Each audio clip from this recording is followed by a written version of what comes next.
Good morning. Good morning. I want to thank everyone for being here today and sharing with us this day that we have just completed the Tractate Ketubot, and also those who view us every day and those who join us in our study. I also want to thank Rabbi Weisblum for all the hard work that he put in every day, bringing this study to us and this Yomi, so that everybody can learn from it and able to improve their spiritual life. I want to touch few areas, Tractate Ketubot, which is Tractate Ketubot. It provides the clarification of the matter that constitute the relationship between husband and wife, conjugal relation, mutual obligation, and monetary arrangement between them.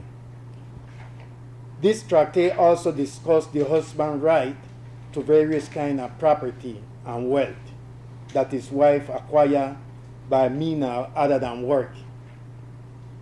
It's ideally primarily with halacha surrounding the diary of a woman bringing into the marriage. The Torah law does not dictate that a woman must bring a dowry into the marriage from her father's home. The sage also established that certain standard of the husband's financial obligation categorized as supplemental condition of the marriage contract, corresponding to the assets of the woman bringing to the marriage as part of the dowry.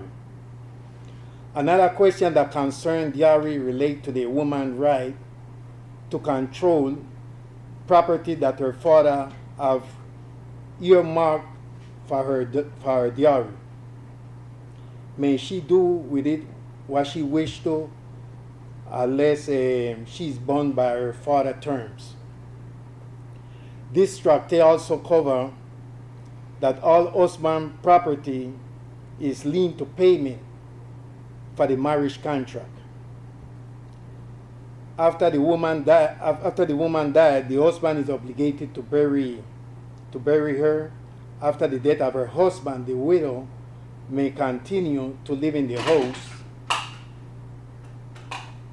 and be supported by the property of the duration of her widowhood. Likewise, there is a fixed condition that by authority of the marriage contract, daughter born to the husband from his wife are supported from the property after his death, and the son born to this woman inherit the sum of the marriage contract in addition to the share in the inheritance. This system of marital obligation is typically in effect in every marriage. This tractate is a very big tractate and it's a lot of area cover, and my colleague will be getting a little more in depth in this tractate. I was just giving a summary. I want to thank everyone for being here. I want to thank all my colleagues and Rabbi Weisblum and all those who have helped me with my study in the Yomi. Thank you. Beautiful. Very nice. Very nice. Good morning, everyone. I'd just like to take this opportunity to thank both Rabbi Weisblum as well as several other people that have been involved in this. David Cohen, Gilbert Gonzalez, as you saw, and Catherine Davidson, who's here almost every morning, as well as Elisheva Perry studying with us. It's been an experience. It's a very long tractate, Ketubot. We learned about the Ketubah in particular. The Ketubah, as we know it nowadays, is a written document that is signed at the time of the wedding by witnesses and filled out and given to the woman as a contract between the husband and the wife. When we refer to the Ketubah generally in this tractate, we're not specifically referring to the to the document itself, but rather the marital obligations that are associated with it. Oftentimes, a Ketubah, when you use the term Ketubah, it's referring to the payment that is made out from the Ketubah at the time that that there may be a divorce or something like that. So we learned the intricacies of this very important document and this concept of the man essentially outlining his marital obligations right in the beginning and documenting them in an actual written document. Since the term Ketubah is that's basically what it means. It's a written document. It just means document. It just happens to now refer to marriages. It starts out with a Mishna in the very beginning, which is Betula Nesoot liyom ha'revi'i. A virgin is married on a Wednesday, v'almana liyom ha'chamishi, and a widow on Thursday. Now, it's an interesting way to start the tractate, and we wonder why this is important. Well, I think the important thing to remember here is that we have twice a week that courts were in session on the market days, which was on Mondays and Thursdays, which are still the days that we read Torah now. That was the time when the Torah was taken out also in the market so that everyone would have the opportunity to read it, and that was the day that people would actually generally come in for public prayer. And so it was also the day that the courts were in session. If the husband felt that he had a claim, that he had married the woman expecting her to be a virgin and finds out differently afterwards, then he would be able to take that claim immediately the next day to the rabbinic court, and it would be dealt with at that point. So he would go early in the morning to the court. It ends with Shepal Maim b'Shabbat, Batay Dinem Yeshvim b'Yadut. For twice a week, the courts are in session in towns. B'Yom HaSheni u'B'Yom HaChamishi, on each Monday and Thursday. Shem Haya Lo Ta'anat Betulim. One therefore marries on Wednesday, so that if he could have a claim regarding her virginity, Haya Mashkim LeBeit Din, he would go early the next morning to the court. It's, as I said, a very long tractate that goes into a lot more details, obviously, about the Ketubah and the obligations of the husband, both during the marriage and also in the event of the wife's passing, or in the event of the husband's passing as well. What the obligations are of the heirs.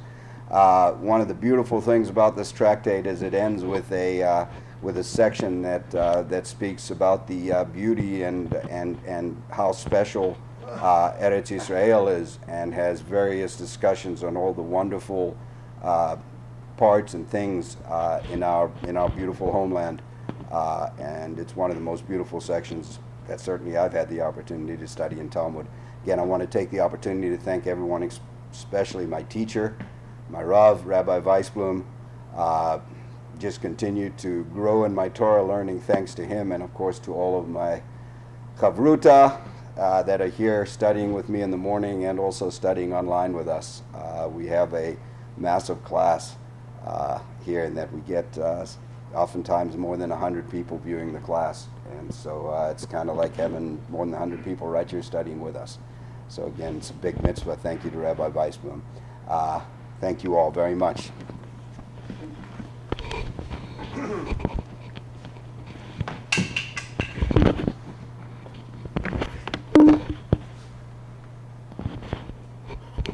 Good morning, everybody. I'd like everybody to thank everybody for attending our Siyum today. And I see that we're upgrading in technology here, so which is good. Not very well. But I'm proud to say, and I'll say it again with the community, how the community is so tight knit. We have a minyan here today, and because of everybody dedicating themselves to Yiddishkeit, they have the opportunity to hear the Siyum and partake in the mitzvah. There are basically two portions of learning that get me going during the day. And I'd like to congratulate Rabbi Weisblum day in, day out with the very hard, difficult task of preparing day in, day out. I don't know if anybody knows how long it takes to prepare a daf to teach. It could take hours and hours and hours, so I'd really like to wish a big yashikol to Rabbi Weisblum and also to David Siyum, who takes hours and hours and hours to tape the daf Yomi and spread Yiddishkeit all over. and to Catherine Davidson and Leah Shev Perry that partake and Gilbert Gonzalez that partake every single day in the Siyum Hashas, in the Siyum itself, in Daf Yomi, excuse me. And I can't say enough. Like, I'm not there every morning, but I try. A lot of times I'm playing catch up on the Daf Yomi, but I have the privilege of joining them in the Siyum, and that gives me inspiration day in, day out. I also like to welcome a good friend and a chavrusa partner, Mayor Kranis. Day in, day out, Mayor Kranis, have no fail, at 9:30, 10:30 at night, calls me day in, day out. We learned Hilchos Lashon Hara every single evening, probably for the past few years. So when I'm watching the NHL scores, the hockey scores, Mayor Kranis diverts me to Torah and gives me the big inspiration to have the opportunity to learn with him. So I'd like to welcome him and thank him, and I look forward to his shir coming up. What I want to do is, and I usually try to do it in the Siyum, is I usually try to pick a Mishna from the Gemara that we're learning, Kesubos in this case, and just give you an idea, a snapshot version of the different categories and different categories and topics that are discussed. So I thought it was interesting on Daf Kuf Yud Amud Aleph, page 110a. It says that the Mishnah discusses a new subject. It says there are Shalosh Artzos L'Nasuin. There are 3 provinces in Eretz Yisrael with respect to marriage: Yehuda, Ve'ever, Hayarden, V'Hagalil, Judea, Transjordan, and the Galilee. And one cannot require his wife to move from a town in one province to a town in another province, or from a city in one province to a city in another province. However, within the same province, one can require his wife to move from one town to another town, or from one city to another city. So briefly, to expound upon this, it says that it's talking about separate provinces regarding the law, that if a man marries a woman in one region, he can't require her to move in another region because of the hardship, undue hardship, and because the caravans and the merchants rarely traveled between the provinces, and thus it would be too difficult for her to return home to visit her family. So, and the reason I'm mentioning this Mishnah is just shows you, in addition to the standard laws of Kesubah and the marriage, it just gives you the whole overview, of the different topics that are discussed. And one thing I could say, having the skills of learning Gemara is very intuitive, and you're always analyzing, and being in my line of work in investigations, it helps me hone and improve my analyzing skills. It's a really great trait, and I encourage everyone to join us day in, day out to learn. And I'd like again to thank everybody for coming this morning, and may we continue the door to door from generation to generation, and may we all celebrate at the Siyum Hashas. Thank you.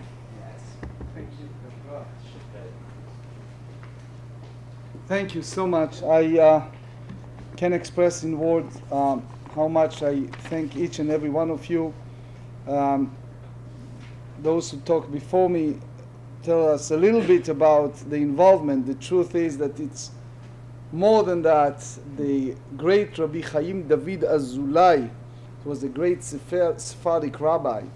He said that Tractate Ketubot is a Shas Katan, is a small Talmudic, the entire Talmud in a small phase. So in a way, we completed half of the Talmud, half of the Shas by completing this tractate.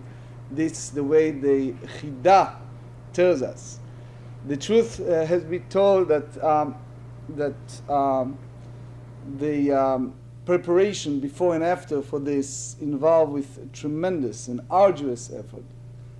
Not just the part of a physical preparation, but also the afterward.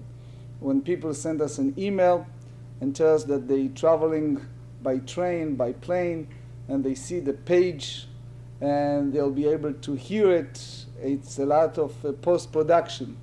Can't thank enough to David and all the people that help make it happen.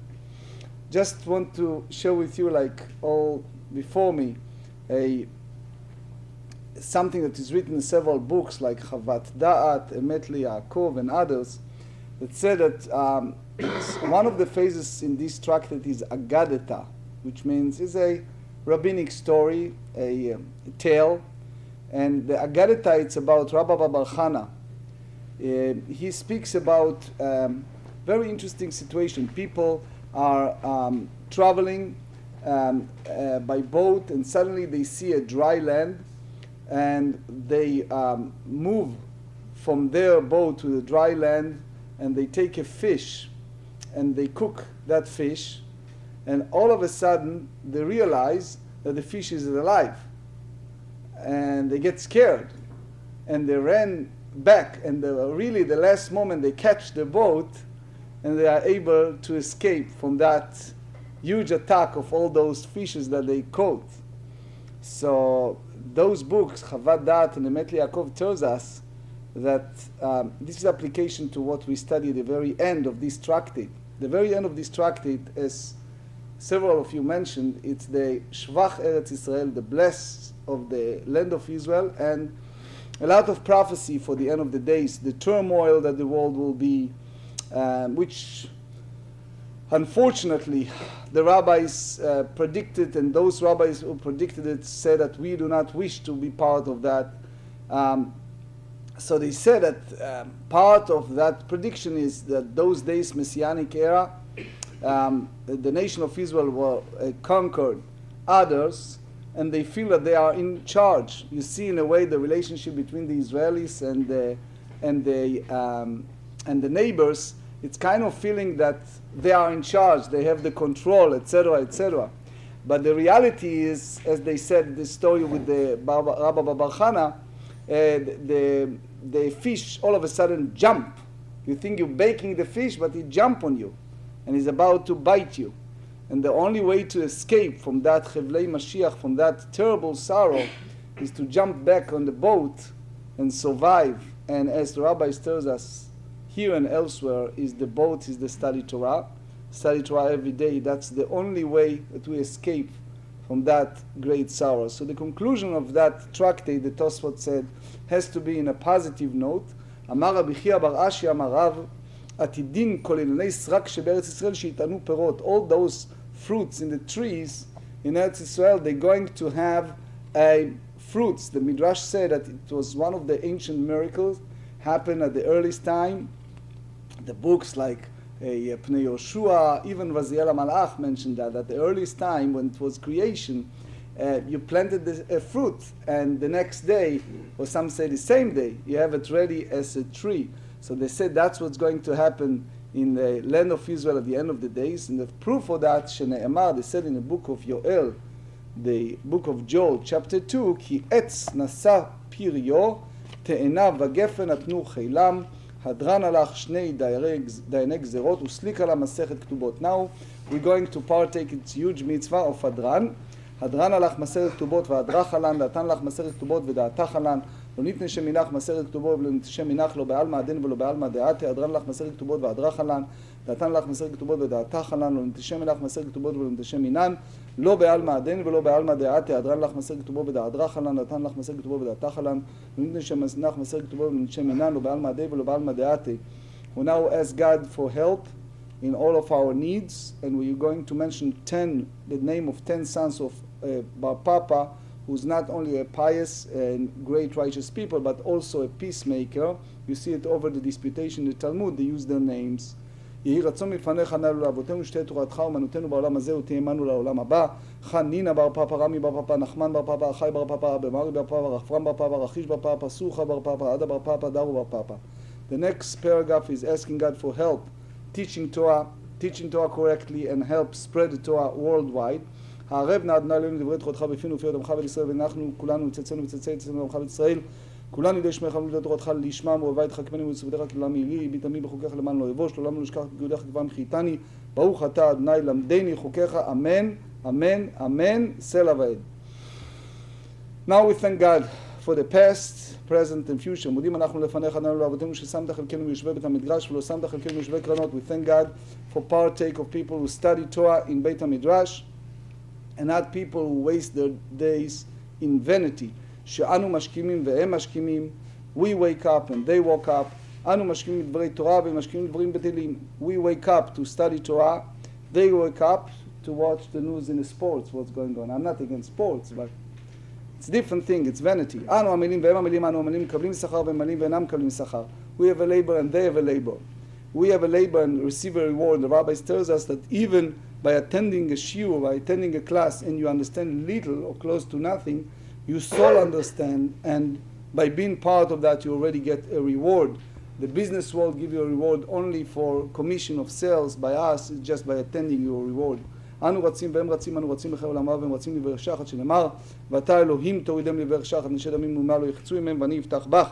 יהי רצון לפניך נא עלי כשם שעזרת לי לסיים מסכת כתובות, כן תעזרנו, להתחיל מסכת וספרים אחרים לסיימם, ללמוד וללמד לשמוע ולסור ולקיים את כל דברי לימוד תורתך באהבה, וזכות כל התנאים והאמוראים ותלמידי חכמים יעמוד לי ולזרי, שלא תמון של התורה מפי ומבי זרי וזרע זרי, עד לא מתקיים בי, תנחה אותך, בשכבך תשמור עליך והקיצות את שיחך, כי בי ירבו ימיך ויוסיפו לך שנות חיים אורך ימים בימינה, בשמאלה עושר וכבוד, אדוני עוז לעמו ייתן, אדוני יברך את עמו בשלום, יתגדל ויתקדש שמי רבה, ועמד הוא עתיד להתחדה, ולאחיה מתיה, ולהעסקה תיאטרון לחיילמה, ולמבני קרתד ירושלם, ושכללה יחלי בגבה, ולנעקר פולחנן וכרעה מן הרעה, ולעטבה פולחנה דשמיא לאתרי וימליך קודשא במירו במלכותי ויקרא ויעצמך פורקונה ויקרא משיחה וחי יכול וביומי חול וחיי בכל בית ישראל וגרב בזמן קריב ואמרו אמן יהי שמי רבם וברך לעולם ולעולם יתברך וישתבח ויתפאר ויתרומם ויתנשא ויתהדר ויתעלה ויתהלל שמי דקודש אברכו ואילה מן כל ברכתה ושירתה תושבחתה ונחמתה אמרן בעלמה ואמרו אמן על ישראל ועל רבנן ועל תלמידיהם ועל כל תלמידיהם ועל כל מאן דעסקין באורייתא דיבעתרא הדין ודי בכל אתר ואתר יהיה לעון ולכון שלמה רבה חינה וחיסדא ורחמים וחיים אריכין ומזוני רביכי ופול קנה מן קדם אבון דבשמיא ואבינו אמן יהי שלמה רבה משמיא וחיים טובים עלינו ועל כל ישראל ואמרו אמן עושה שלום במרומיו הוא יעשה שלום ועל כל ישראל ואמרו אמן שכוח מזל טוב. It's a mitzvah to